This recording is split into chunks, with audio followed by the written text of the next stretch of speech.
Assalamualaikum warahmatullahi wabarakatuh. Kami dari kelompok 8. Kami akan membahas materi terkait tentang mengatur komunikasi personal. Kelompok kami terdiri dari saya sendiri, Cindy Melati, Fatimah Setiarum, Restu Diasti Puspitasari, dan Ida Alfatunisa. Nah, untuk materi pertama akan dipaparkan oleh Mbak Fatimah Setiarum. Kepada Mbak Fatimah Setiarum dipersilahkan. Baik, saya Fatimah Setiarum akan menjelaskan mengenai direct marketing. Yang pertama, direct marketing menurut Kotler dan Gary Armstrong. Direct marketing atau pemasaran langsung adalah sistem pemasaran yang menggunakan berbagai media periklanan untuk berinteraksi langsung dengan konsumen sebagai sasarannya. Biasanya interaksi ini terjadi melalui telepon, email, atau bertemu konsumen secara langsung untuk mendapatkan tanggapan langsung. Selain itu, pengertian direct marketing yang lain yaitu pemasaran langsung yang menggunakan saluran konsumen langsung untuk menjangkau dan mengirimkan barang dan jasa kepada pelanggan tanpa menggunakan perantara pemasaran.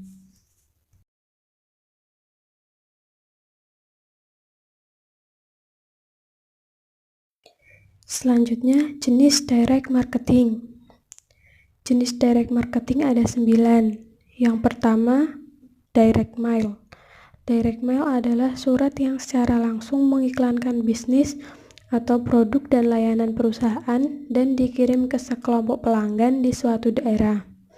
Beberapa bentuk surat langsung atau direct mail yaitu katalog produk, kartu pos produk, mailers, dan lain-lain. Yang kedua, telemarketing. Dalam pemasaran jarak jauh, calon pelanggan dihubungi melalui telepon untuk menjual produk atau layanan. Metode ini cukup mampu menarik pelanggan baru ke tingkat yang relatif besar, dan metode ini sebagai alat untuk melacak kampanye pemasaran langsung. Telemarketing sangat efektif ketika didukung oleh database pelanggan potensial atau data konsumen dengan profil yang lengkap, atau untuk mengetahui minat produk. Yang ketiga, email marketing. Email marketing adalah cara sederhana, terjangkau, dan dapat diskalakan untuk menjangkau pelanggan yang dituju oleh perusahaan. Email marketing ini mencakup buletin elektronik untuk menghasilkan prospek atau penawaran baru bagi pelanggan yang sudah ada, atau iklan yang mungkin muncul dalam email perusahaan lainnya. Yang keempat, ada SMS blasting atau SMS atau MMS marketing. Dengan SMS, perusahaan dapat menjangkau pelanggan individu dan mengirim pesan ke sekelompok besar konsumen berbiaya rendah. Perusahaan dapat menggunakan layanan SMS untuk mengirim pemberitahuan penjualan kepada pelanggan, tautan ke pembaruan situs web, dan pengingat pengiriman atau pesan pribadi. Sebagai contohnya, ketika kita itu mendapat pesan dari suatu perusahaan yang menawarkan produk ataupun mengingatkan kita mengenai produk yang pernah kita gunakan. Yang kelima, ada sosial media marketing. Media sosial dapat digunakan secara efektif sebagai alat pemasaran bagi perusahaan karena memungkinkan untuk berinteraksi langsung dengan pelanggan dan secara teratur bertukar informasi yang relevan tentang produk atau layanan. Platform media sosial juga membuat kemudahan bagi pelanggan untuk berbagi konten dengan seluruh jaringan yang eksponensial untuk meningkatkan jangkauan perusahaan. Sementara itu, media sosial juga mendorong pelanggan untuk memberikan umpan balik dengan meninggalkan komentar yang membantu dalam penyempurnaan pelayanan. Selanjutnya, direct selling atau with sales promotion. Penjualan langsung adalah cara yang efektif untuk membangun bisnis yang fleksibel dan terjangkau.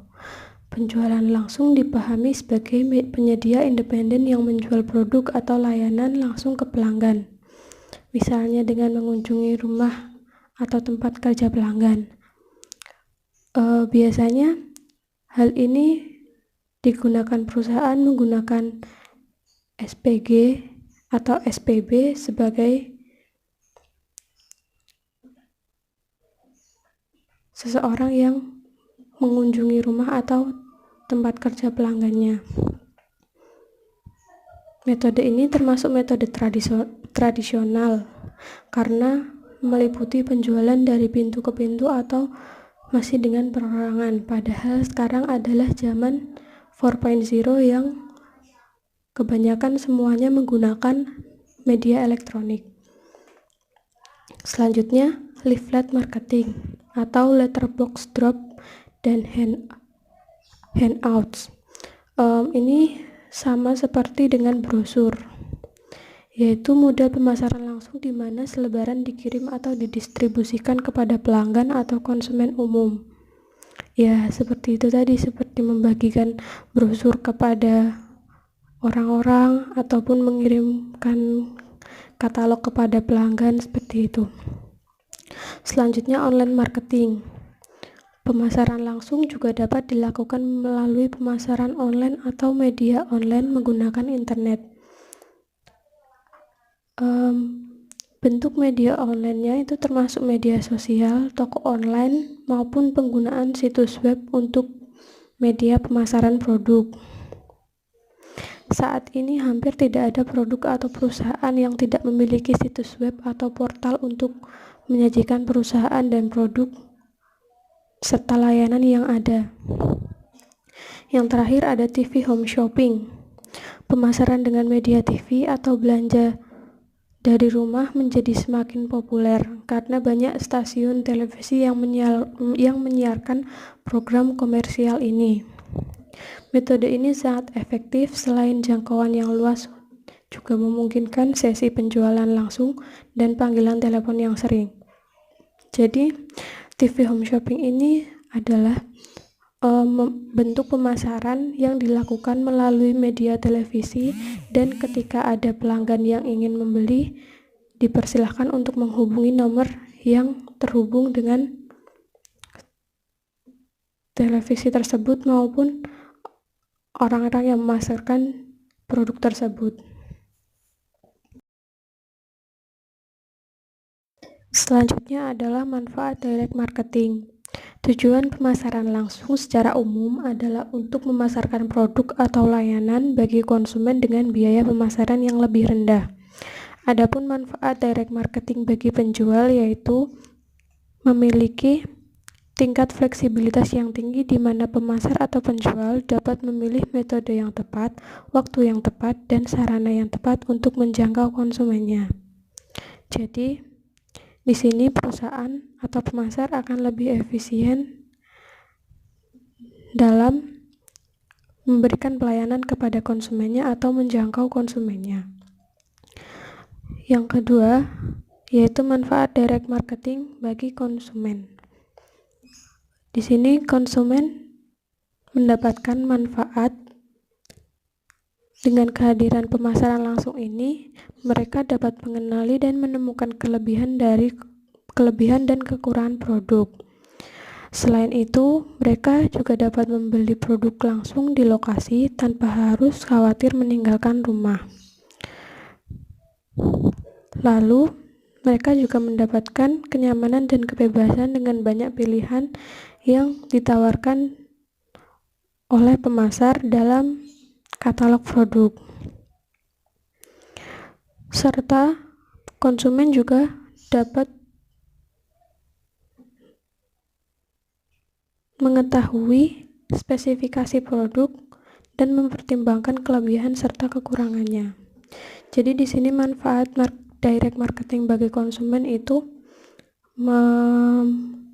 memudahkan konsumen untuk memilih produk karena mereka tidak perlu untuk mengunjungi toko atau perusahaannya untuk mendapatkan produk yang diinginkan. Contohnya pada saat ini seperti sudah ada Shopee, Tokopedia. Jadi kalau kita ingin membeli suatu barang, jika tidak ingin bepergian keluar rumah, Ya tinggal memilih apa yang ada dalam aplikasi tersebut dan sesuai dengan kebutuhan kita. Lalu kalau untuk perbankan syariah sendiri, kita dapat menggunakan fitur m-banking untuk memilih layanan apa saja yang kita inginkan dari bank tersebut. Selanjutnya yaitu masalah publik dalam pemasaran. Pemasar langsung dan pelanggan biasanya menikmati hubungan yang saling menguntungkan. Namun kadang-kadang terdapat juga kelemahan atau masalah yang terjadi. Yang pertama yaitu iritasi. Banyak orang yang tidak suka permintaan pemasaran langsung dengan penjualan yang keras. Di sini terjadilah masalah kecemburuan sosial antar perusahaan karena mereka merasa tersaingi. Yang kedua, ketidakadilan. Beberapa pemasar langsung mengambil keuntungan dari pembeli impulsif atau memangsa yang rentan, terutama orang tua. Di sini, karena orang tua itu telah memiliki penghasilan yang tetap, jadi seringkali sasarannya diberikan kepada yang telah berpenghasilan tetap tersebut. Yang ketiga, yaitu penipuan dan pemalsuan. Beberapa pemasar langsung ada yang tidak jujur sehingga melakukan penipuan dan pemalsuan produk demi mendapatkan keuntungan saja tanpa memperhatikan konsumen yang akan kecewa dengan produk yang telah dipasarkannya. Yang terakhir, yaitu pelanggaran privasi. Dalam online shop, biasanya pelanggan diminta untuk mengisi data diri, namun kelemahan online shop muncul ketika terdapat hacker atau seseorang yang tidak bertanggung jawab membajak atau membobol database perusahaan dan menggunakannya untuk hal-hal negatif. Contohnya seperti yang baru-baru ini terjadi, yaitu pembobolan database dari Tokopedia. Baik teman-teman, sekarang kita memasuki materi terkait tentang database marketing dan database pelanggan. Database marketing atau pemasaran berbasis data adalah proses membangun, memelihara, dan menggunakan basis data pelanggan dan basis data lainnya seperti produk, pemasok, atau pengecer untuk menghubungi, bertransaksi, dan membangun hubungan pelanggan. Database marketing atau pemasaran berbasis data yang juga dikenal dengan istilah Customer Relationship Management atau CRM pada hakikatnya mengacu pada pengumpulan data pelanggan atau calon pelanggan potensial yang pada hakikatnya tujuan dari CRM ini sendiri adalah untuk membina hubungan baik dengan pelanggan sebaik mungkin, yaitu mengenal pelanggan sekenal mungkin sehingga nantinya mampu berkomunikasi dan mampu menghadirkan layanan atau produk sesuai dengan apa yang customer inginkan. Terlepas nantinya customer tersebut mau menggunakan produk yang ditawarkan atau tidak. Nah, kita ambil contoh tentang transportasi berbasis aplikasi. Kita ambil contoh Grab. Nah, Grab sendiri merupakan suatu platform yang memudahkan pelanggan untuk bertransaksi sekaligus menguntungkan bagi si pemasar itu sendiri. Transportasi berbasis online dengan sangat mudah membuat suatu program sesuai dengan yang customer inginkan. Kenapa? Karena ketika kita menggunakan aplikasi tersebut, pasti kita disuruh mengisi kayak nomor telepon, nama lengkap, alamat email yang nantinya data-data tersebut berfungsi bagi si pemasar itu sendiri untuk mensegmentasikan pelanggannya. Untuk nantinya dianalisis dan berpengaruh kepada cara mereka menawarkan ke pelanggan mereka masing-masing. Selanjutnya, ada dua jenis database marketing, yaitu business to customer atau B2C dan business to business atau B2B. Berikut penjelasannya. B2C database marketing. Jenis database marketing ini mengacu pada perusahaan yang menjual langsung ke konsumen. Pemasar B2C yang sukses selalu fokus pada pengembangan basis data konsumen mereka dengan menerapkan strategi pemasaran seperti penyelenggaraan kontes, pemberian hadiah, gratis ongkir, dan lain sebagainya. Nah, untuk B2B, business to business database marketing, bentuk database marketing ini mengacu pada perusahaan yang menjual langsung ke bisnis lainnya. Metode pengumpulan data utama untuk pemasar B2B meliputi pendaftaran acara, unduhan white paper, dan lain sebagainya. Database bisnis disebut juga sebagai pemasaran berbasis akun. karena database bisnis ini biasanya ruang lingkupnya lebih kecil dari database konsumen. Ini karena pemasar B2B cenderung terfokus pada akun target yang memang memiliki nilai tinggi dan bukan pada seseorang secara personal. Lalu, alasan mengapa database marketing penting untuk bisnis Anda? Database marketing penting karena memungkinkan Anda dapat membuat pesan yang relevan dengan target audiens potensial. Jadi setelah si pemasar ini mendapatkan data-data atau informasi terkait pelanggannya, mereka kan bisa mensegmentasikannya. Nah, di situ mereka dapat melakukan penawaran yang relevan dengan apa yang customer inginkan. Untuk mengetahui data pelanggan, maka setiap perusahaan harus mengumpulkan informasi dan menyimpannya dalam database yang dapat digunakan untuk melaksanakan pemasaran database. Database pelanggan. Basis data pelanggan adalah kumpulan informasi komprehensif yang terorganisir tentang pelanggan atau prospek individu yang terkini, dapat diakses dan dapat ditindaklanjuti untuk menghasilkan pelanggan, kualifikasi pelanggan, penjualan produk atau layanan, atau pemeliharaan hubungan pelanggan. Database pelanggan ini juga bisa dikatakan sebagai inti dari strategi CRM itu sendiri, karena database pelanggan mempunyai peran yang vital. Dengan database yang dimiliki, perusahaan atau pemasar dapat menganalisis untuk menggali informasi lebih jauh terkait dengan pelanggan mereka. Selanjutnya ada contoh dari database pelanggan. Di situ teman-teman bisa dilihat ada nomor identitas, nama dan alamat pelanggan, dan lain sebagainya. Nah, mengingat pentingnya database pelanggan, biasanya si perusahaan membuat staf khusus untuk mengelola database pelanggan dan membuat event atau program untuk menjaga kedekatan dengan para pelanggan mereka. Selanjutnya ada gudang data dan penambangan data. Data-data ini dikumpulkan oleh pusat kontak perusahaan dan diorganisasikan ke dalam gudang data, tempat pemasar dapat menangkap, meminta, dan menganalisisnya untuk menarik kesimpulan tentang kebutuhan dan tanggapan pelanggan individu.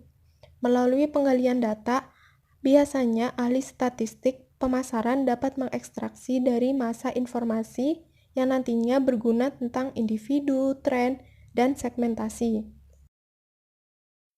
Nah, secara umum perusahaan dapat menggunakan database mereka dalam 5 cara. Yang pertama, 1.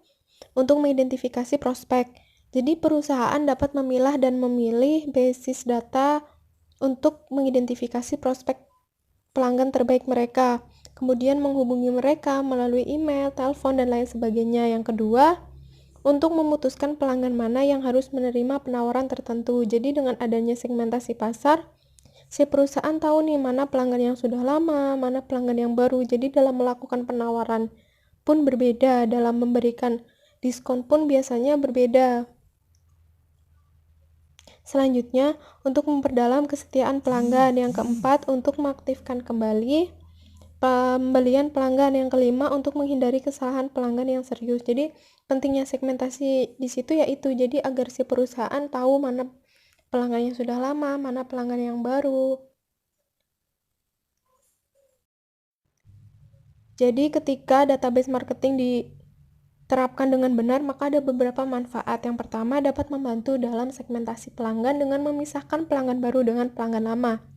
Yang kedua, memprioritaskan pelanggan yang paling berharga. Yang ketiga, memberi Anda kemampuan untuk memprediksi perilaku pelanggan. Yang keempat, memungkinkan Anda menguji ide dan produk baru ke beberapa pelanggan sebelum meluncurkannya ke semua orang.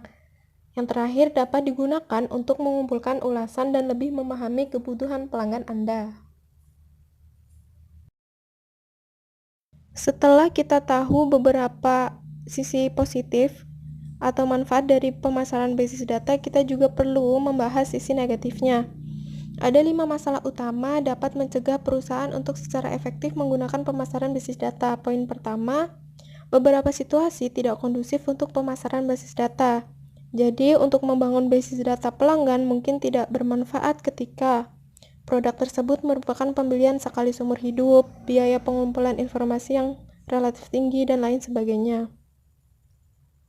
Poin selanjutnya, membangun dan memelihara basis data pelanggan membutuhkan investasi besar. Jadi, untuk perusahaan yang masih awal, tentunya membutuhkan perangkat keras komputer, perangkat lunak basis data, program analisis, tautan komunikasi, staf khusus, dan lain sebagainya yang tentunya membutuhkan biaya yang tidak murah. Nah, selanjutnya karyawan dapat menolak menjadi berorientasi pelanggan dan menggunakan informasi yang tersedia. Jadi karyawan merasa jauh lebih mudah untuk melakukan pemasaran transaksi tradisional daripada berlatih CRM. Jadi untuk dapat menerapkan pemasaran basis data yang efektif tentunya membutuhkan pengelolaan dan pelatihan khusus. Nah, selanjutnya tidak semua pelanggan menginginkan hubungan dengan perusahaan. Jadi tentu ada orang-orang atau pelanggan yang justru ketika mendapatkan penawaran lewat email dan lain sebagainya merasa risih dan tidak senang. Selanjutnya, asumsi di balik CRM mungkin tidak selalu benar. Baik, materi selanjutnya akan disampaikan oleh Mbak Restu. Kepada Mbak Restu, disilahkan. Materi selanjutnya yaitu mendesain dan mengatur Salesforce. Bentuk asli dan paling tua pemasaran langsung adalah kunjungan penjualan lapangan. Nah, kunjungan penjualan lapangan ini dilakukan oleh Salesforce atau tenaga penjualan. Nah, tenaga penjualan ini merupakan tautan pribadi perusahaan ke pelanggannya. Selanjutnya, mendesain Salesforce. Langkah-langkah mendesain Salesforce ada beberapa langkah. Yang pertama, mendesain tujuan tenaga penjualan.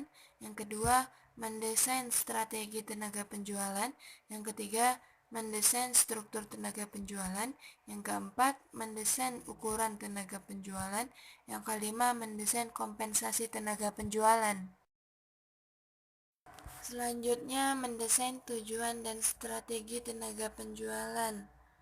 Nah, dalam hal ini, perusahaan harus menjelaskan tujuan tenaga penjualan secara spesifik.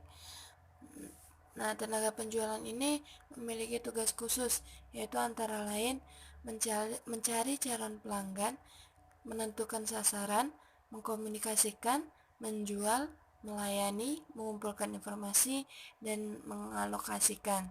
Nah, perusahaan-perusahaan ini harus menyebarkan tenaga penjualan secara strategis sehingga mereka mengunjungi pelanggan yang tepat pada saat yang tepat dan dengan cara yang tepat. Nah, perwakilan penjualan membutuhkan kemampuan pemasaran analisis dan kemampuan-kemampuan ini akan sangat berperan penting pada tingkat manajemen penjualan yang lebih tinggi. Begitu sudah diputuskan suatu pendekatan, perusahaan tersebut dapat menggunakan tenaga penjualan langsung atau kontrak. Nah, dalam hal ini, tenaga penjualan terdapat dua klasifikasi. Yang pertama, tenaga penjualan langsung. Yang kedua, tenaga penjualan kontraktual. Nah, tenaga penjualan langsung ini adalah karyawan digaji penuh atau paruh waktu bekerja semata-mata di perusahaan tersebut.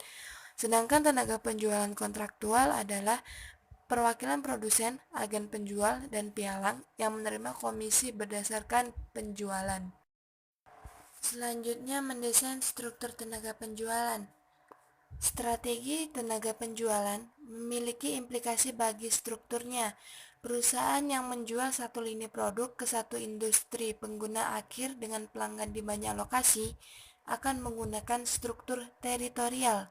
Nah, perusahaan yang menjual banyak produk ke berbagai jenis pelanggan mungkin memerlukan struktur produk atau pasar. Perusahaan mapan harus merevisi struktur tenaga penjualannya ketika kondisi pasar dan ekonomi berubah. Selanjutnya, mendesain ukuran tenaga penjualan. Perwakilan penjualan adalah salah satu aset perusahaan yang paling produktif dan mahal. Meningkatkan jumlah mereka, meningkatkan penjualan dan biaya. Setelah perusahaan menetapkan jumlah pelanggan yang ingin dijangkau, perusahaan dapat menggunakan pendekatan beban kerja untuk menetapkan ukuran tenaga penjualan. Dapat menggunakan metode pendekatan beban kerja yang memiliki 5 tahap, yaitu yang pertama, mengelompokkan pelanggan dalam kelas ukuran sesuai volume penjualan tahunan. Yang kedua, menentukan frekuensi kunjungan yang diinginkan untuk setiap kelas pelanggan. Yang ketiga, mengalihkan jumlah pelanggan dalam setiap kelas ukuran dengan frekuensi kunjungan bersesuaian. Yang keempat, menentukan rata-rata jumlah kunjungan yang dapat dilakukan tenaga penjualan per tahun. Yang kelima, membagi total kunjungan per tahun yang diperlukan dengan rata-rata kunjungan tahunan oleh tenaga penjualan. Selanjutnya, Mendesain kompensasi tenaga penjualan. Untuk menarik perwakilan berkualitas tinggi, perusahaan harus mengembangkan kompensasi yang menarik. Tenaga penjualan menginginkan keteraturan pendapatan, imbalan ekstra untuk kinerja di atas rata-rata, dan pembayaran yang adil untuk pengalaman dan umur panjang. 4 komponen kompensasi tenaga penjualan. Yang pertama, jumlah tetap atau gaji, yaitu tenaga penjualan menerima angka pendapatan tetap seberapapun volume penjualan. Yang kedua, jumlah variabel, itu seperti komisi, bonus, atau pembagian laba. Yang ketiga, tunjangan pengeluaran. Ini maksudnya memungkinkan tenaga penjualan untuk memenuhi biaya perjalanan dan hiburan atas nama perusahaan. Yang keempat, manfaat, yaitu seperti pembiayaan liburan, asuransi jiwa, asuransi kesehatan, dan kecelakaan. Selanjutnya, mengatur sales force. Langkah-langkah mengatur sales force ada beberapa tahap. Yang pertama, merekrut dan memilih tenaga penjualan. Yang kedua, melatih tenaga penjualan. Yang ketiga, mengawasi tenaga penjualan.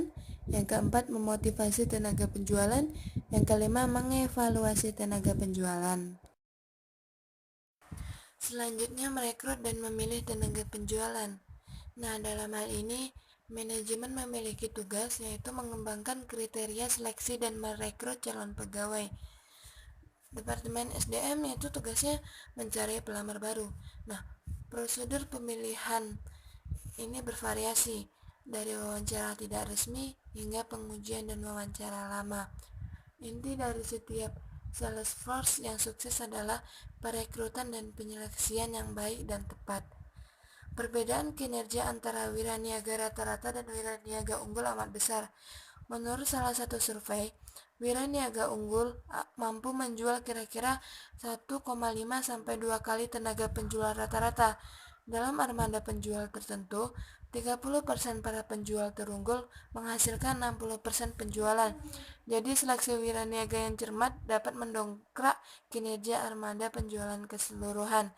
Selain perbedaan dalam kinerja penjual, seleksi yang buruk menyebabkan biaya tinggi akibat pergantian karyawan.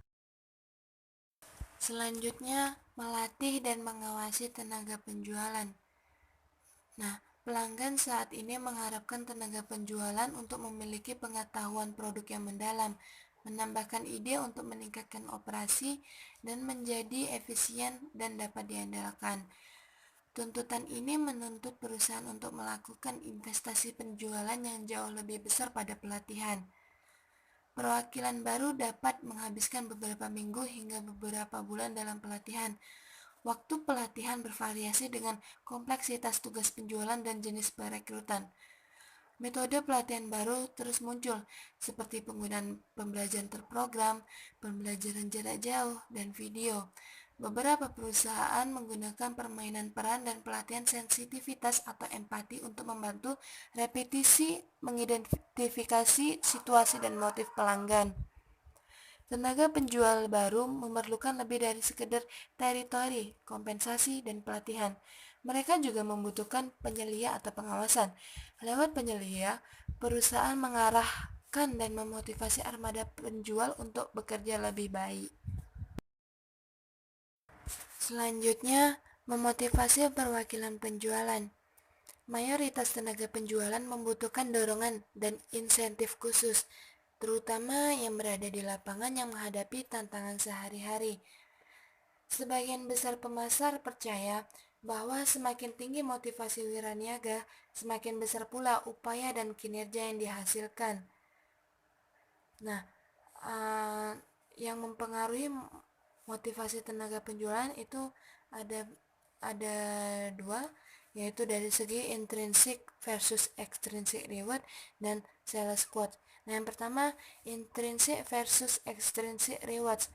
Salah satu studi penelitian menemukan bahwa imbalan karyawan dengan nilai tertinggi adalah gaji, diikuti oleh promosi, pengembangan diri, dan rasa prestasi. Dengan kata lain, Tenaga penjualan sangat termotivasi oleh gaji dan kesempatan untuk maju dan memenuhi kebutuhan intrinsik mereka, dan mereka mungkin kurang termotivasi oleh kebutuhan ekstrinsik seperti pujian dan keamanan. Segi yang kedua yaitu sales quotes. Kompensasi sering dikaitkan dengan tingkat pemenuhan kuota. Manajemen kemudian menetapkan kuota untuk wilayah-wilayah tertentu yang biasanya berjumlah lebih dari perkiraan penjualan untuk mendorong manajer dan tenaga penjualan untuk melakukan yang terbaik. Dan yang terakhir, mengevaluasi tenaga penjualan. Nah, mengevaluasi tenaga penjualan ini misalnya dari segi sumber informasi dan evaluasi formal. Nah, dari segi sumber informasi terpenting wiraniaga adalah laporan penjualan, observasi pribadi, laporan wiraniaga sendiri, surat dan keluhan pelanggan, dan obrolan dengan wiraniaga lain. Nah, semua laporan ini menjadi data mentah bagi manajemen penjualan untuk mengevaluasi kinerja armada penjual. Apakah jumlah kunjungan tenaga penjual setiap hari terlalu sedikit, atau apakah waktu untuk setiap kunjungan terlalu lama, atau apakah mereka berhasil memperoleh pelanggan baru dan mempertahankan cukup banyak pelanggan lama. Nah, sedangkan dari segi evaluasi resmi, ini menggunakan laporan armada penjual dan informasi yang lain. Manajemen penjualan secara formal mengevaluasi anggota armada penjual.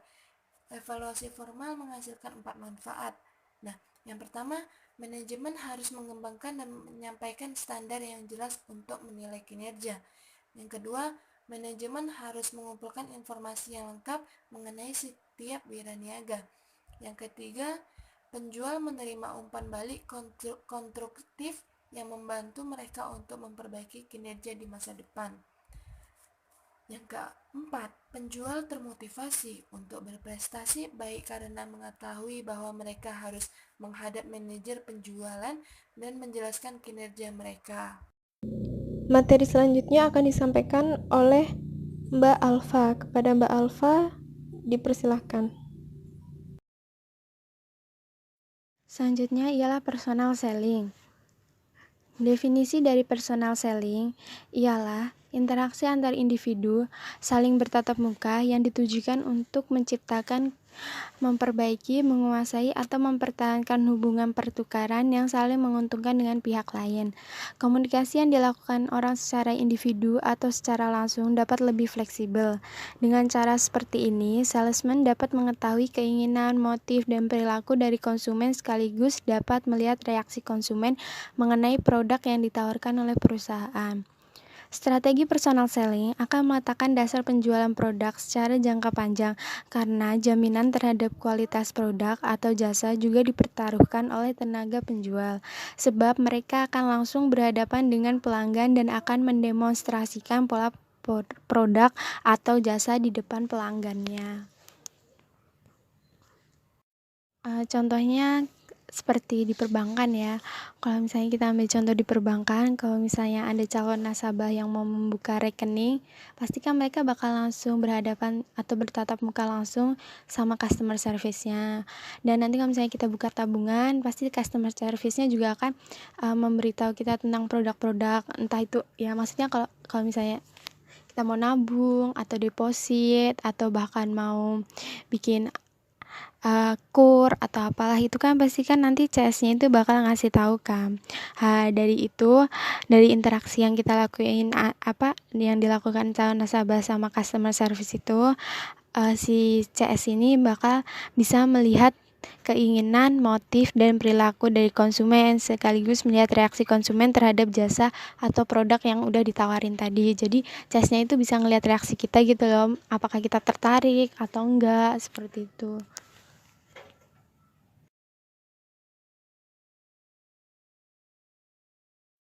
Selanjutnya, ada prinsip dari personal selling ini ada 6 langkah. Yang pertama ada prospecting and qualifying. Ini adalah langkah untuk mengidentifikasi dan mengualifikasi individu. Jadi biasanya menyeleksi antar individu ini dilakukan dengan cara kunjungan pribadi, panggilan telepon, email, atau surat untuk mengetahui tingkat ketertarikan, minat beli, dan kemampuan finansial dari individu untuk sesuai dengan syarat prospek yang ada. Jadi kalau misalnya kayak yang tadi dijelasin di itulah database itu, jadi hasil dari database-nya itu bisa untuk mengkualifikasi individu sendiri. Approach, fase di mana tenaga penjualan mencari informasi mengenai individu dari perusahaan, tentang kebutuhan dari individu mengenai suka dan tidak suka, selera, kebiasaan, status keuangan, harga sosial, status materi, latar belakang keluarga, dan sejenisnya. Tujuan dari pra-pendekatan adalah untuk memberikan informasi kualifikasi tambahan. Yang pertama, untuk merancang strategi pendekatan yang efektif. Yang kedua, untuk memperbaiki informasi perencanaan. Yang ketiga, untuk menghindari kesalahan serius dan membangun rasa kepercayaan diri. Selanjutnya ada presentasi dan demonstrasi. Di sini, tenaga penjual mempresentasikan dan mendemonstrasikan produknya kepada calon pembeli dengan menggunakan yang pertama pendekatan fitur, yang kedua keunggulan, yang ketiga manfaat, dan yang keempat itu value. Kalau di perbankan sendiri, contohnya kalau yang pertama pendekatan fitur itu, kalau sekarang kan kalau kita buka buka rekening di perbankan syariah, itu kan kita bakal dapat ATM yang dia ada logo Mastercard-nya. Yang dimaksud logo Mastercard itu sendiri itu agar kita tuh tetap bisa bertransaksi walaupun kita ada di luar negeri. Terus jadi kayak memudahkan kita gitu, walaupun kita lagi jalan-jalan ke luar negeri, kita tetap bisa pakai kartu kita itu sendiri walaupun kita buatnya di Indonesia. Terus habis itu juga ada m-banking yang ditawarkan sama bank. Terus habis itu yang kedua itu keunggulan. Keunggulan sendiri kan kalau yang ATM tadi itu kan kayak memudahkan kita gitu loh, walaupun kita ada di negara orang kita tetap bisa bertransaksi. Kalau m-banking sendiri kan emang udah banyak ya keunggulannya, kayak misalnya kita bisa ngisi OVO lewat m-banking, kita bisa transfer tanpa perlu harus ke banknya langsung. Terus kita juga bisa bayar e-commerce, maksudnya nggak usah di Indomaret lagi, kita udah bisa di rumah sambil pegang gadget kayak gitu. Terus yang ketiga manfaatnya, kalau manfaat dari yang tadi itu ATM yang udah ada logo Mastercard sama m-banking kan emang udah jelas banyak manfaatnya, kayak memudahkan kita dalam bertransaksi. Terus ada closing ini fase dimana pembeli itu akan melakukan tindakan nyata, keputusan atau masukan dan pertanyaan. Jadi yang dimaksud di sini itu closing itu adalah keputusan pembeli untuk melakukan pembelian. Jadi di sini tenaga penjualan itu harus berhati-hati, karena kalau misalnya mereka melakukan kesalahan bisa saja membuat pembeli itu membatalkan pembeliannya. Kalau misalnya pembeli jadi melakukan pembelian, tenaga penjual itu harus membantu atau membuat pertanyaan kecil seperti kayak pembeli itu menginginkan produk apa, terus meminta pembeli untuk membuat pilihan kecil seperti warna atau ukuran, atau menunjukkan produk yang akan habis jika pembeli tidak memesan sekarang. Selanjutnya ada overcoming objection. Itu adalah fase di mana tenaga penjual menangani masalah yang dapat menghambat konsumen itu untuk melakukan pembelian. Hambatan ini tuh ada dua jenis. Yang pertama itu ada hambatan psikolog, yang kedua ada hambatan logis. Kalau hambatan psikolog ini itu mengenai tentang preferensi merek lain, apatis, atau ide yang ditetapkan sebelumnya dan lainnya. Kayak contohnya kalau misalnya mungkin orang menengah itu akan cukup untuk membeli pakaian dengan produk-produk yang menengah. Akan tetapi kalau misalnya kalangan yang di atas itu pasti mereka akan lebih memikirkan kayak merek-merek yang lebih ternama, contohnya kayak Hermes atau Gucci kayak gitu. Terus kalau yang hambatan logis itu kayak harga, waktu pengantaran, dan karakteristik produk atau perusahaan. Kayak contohnya kalau misalnya kita mau all shop, itu kan mesti kita selalu mikirin tentang harganya. Ini berapa harganya, terus kalau sama ongkirnya berapa. Kadang kalau misalnya jatuhnya mahal, pasti kan orang bakal kayak udahlah nggak usah beli dulu kayak gitu. Atau waktu pengantaran, contohnya kayak waktu pengantarannya itu nggak sesuai sama yang kita inginkan, misalnya kita butuh barangnya itu sekitaran 3 hari atau 4 hari, ternyata waktu pengantarannya itu lebih dari itu.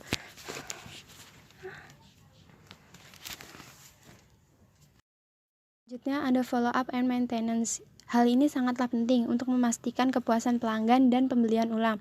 Jadi setelah closing itu, perusahaan itu nggak langsung kayak ya udahlah karena mereka udah habis beli, terus habis itu ya udah kita nggak usah mikirin, bukan kayak gitu. Tapi mereka tetap memfollow up, mereka tetap kayak mensurvei kepuasan pelanggan. Itu tujuannya agar mereka tetap melakukan pembelian ulang di perusahaan tersebut, seperti itu.